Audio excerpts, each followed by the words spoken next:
Maglass ari kuikwavo nelaitiro nemawindo ari kuikwavo. Hai, tiri kufara ndinhasi pari kuitwa basa chaizvo kunoti nando kupedzako zviri kuitiwa nemugodhi uyo unoda kuikwa iyo slabhu iyo yepamusoro pemugodhi iyo. Hai, shuwa basa riri kuikwa, tiri kufara chaizvo zveshuwa.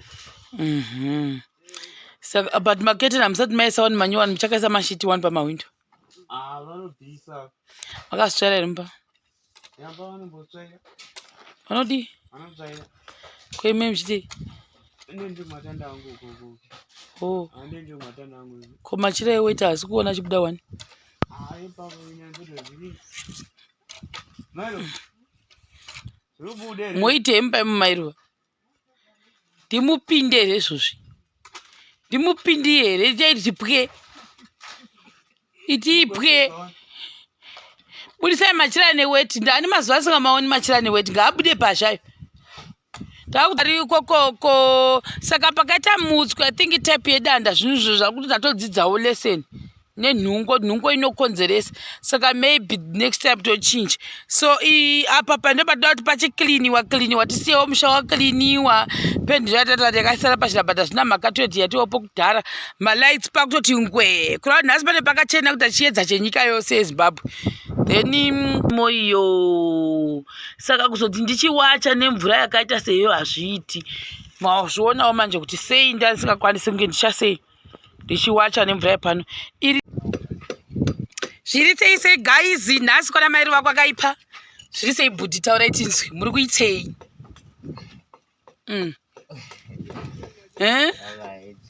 Madzoka kuzopesa mawindo akasara pazhira ka Mawindo anokupesa akasara pazhira. Sapa kuferani matopedza. Okay. Friend. Patanga nekumashure kuno. Nanga nekuno. Alright. Nanga nekuno. Tikona Mai Ruva nhasi iSunday saka chakakala madepartment akazara pano because taida kutanga taona kuti zvinhu zvedu zviri kufamba sei. So uyu tatomutora kwachivi ndo kwamudzana ndika. Ananzi mukoma remember. Kwatakutora kambani zve pachivi vataiti vanoita zvokuuya vakambouya saka kwakwasara kuisa mawindo panapa maglasi izvi ndakunzwa kusvutwa. Saka ndo kwatiri kunoku. Then vana pesi vari pamusoro pemba. Mbuya taura itivi handinei ndakatasa fesi chete. Ndo hakufara zvokuti nhasi panopedzisiwa imba miko yakanga yaita nemunhu wabva kwachivi unotigadzirira mawindo nemalaiti. Ndo hakufara nhasi pamucheno pamalaiti pavarungu. Kabari wataura chivi? Hai, tiri kufara nhasi pari kugadzigwa maglass ari kuikwavo nelaitiro nemawindo ari kuikwavo. Hai, tiri kufara ndinhasi pari kuitwa basa chaizvo kunoti nando kupedzako zviri kuitiwa nemugodhi uyo unoda kuikwa iyo slabhu iyo yepamusoro pemugodhi iyo. Hai, shuwa basa riri kuikwa, tiri kufara chaizvo zveshuwa. Saka but maketeni hamusati maisa wani manyowani muchakaisa mashiti wani pamawindo? Vanobvisa. Vakazvitsvaira here mumba? Yamba vanombotsvaira. Vanodii? Vanotsvaira. Kweme muchitei? Ndio matanda angu ukoko. Oh. Ndio matanda angu. Ko machira eweta hasi kuona chibuda wani? Hai, papa inyanzo zviri. Mai Ruva. Rubude. Moite mumba Mai Ruva. Ndimupinde here izvozvi. Ndimupindi here itiipwe. Itiipwe. Budisai machira neweti. Ndani mazuva asingamaoni machira neweti. Ngaabude pashayo. Takuudza kuti vana Ruva ngavadzidze kubudisa ratobaka wani light racho. Rotongobata. Uyu ndi elder Davira uyu. Murosava Antoni. Yebo indini. Ini elder wacho ukadavira.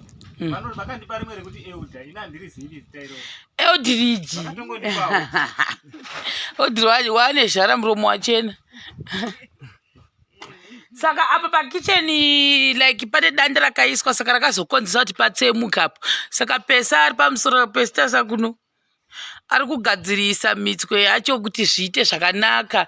Then vobva vaenda kumugodhi uku. Ndio mugodhi wamukuona. Saka izvi handisi hangu ngaibvei. Hatitodi kuona zvinhu.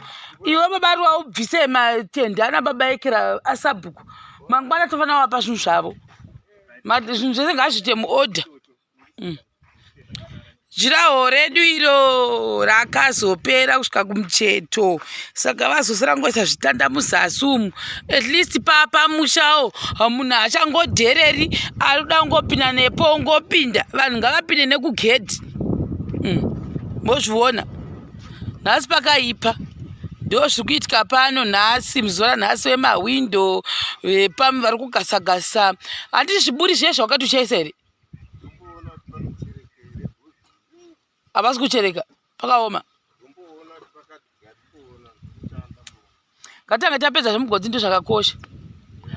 Ari kokoko saka pakaita mutswe I think type yedanda zvinhu zvakuti tatodzidzawo lesson nenhungo inokonzeresa.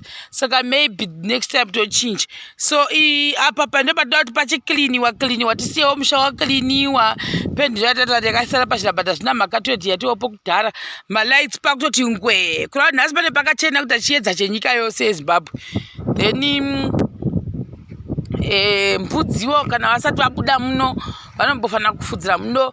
Uye kana pari panguva yekurima vagowanawo pekurimira mukati meyadhi nekuzoita gardening. I think section E vachaita gardening. Vamwe vaibvunza kuti ko sei muri kuwachira kuchibhorani. Ndofunga vanenge vakanyasa kuteera kubva kwekutanga vanogona kutasa kuona kuti mvura yanga iri yebrown. Handingambowachione mvura yebrown iyo. Foni yangu ikasadonha mvura iyi asi ichiri kure. Amuona mvura yachoni. Ininiwo ndowachawo hembe nemvura iyo here. Hazvibviri. Ndo mvura irimo iyo. Saka kuzoti ndichiwacha nemvura yakaita seyo hazviiti. Mazvionawo manje kuti sei ndasingakwanisi kunge ndichasei ndichiwacha nemvura yepano. Iri ndo zizunhu ravada kuisa iri. Kutirawo kuti pasasara pakashama kudai pada kuiswa ichi. Mazviona manje. Saka ndo zviri kuitika muzuva ranhasi. Maybe ndo last day redu kuno kwachivi. For the meantime tozongopota tichingoshanyirana kwete kushanda. Tomboendawo kumwe vanhu kumbondobatsirawo vamwe. Nyika yeZimbabwe yakakura. Toendawo. Saka pano I think tapedza isu. Ndo zviripo. Saka menoti Mai Ruva vaende. Mai Ruva ngavabude zvomari kumboiteko.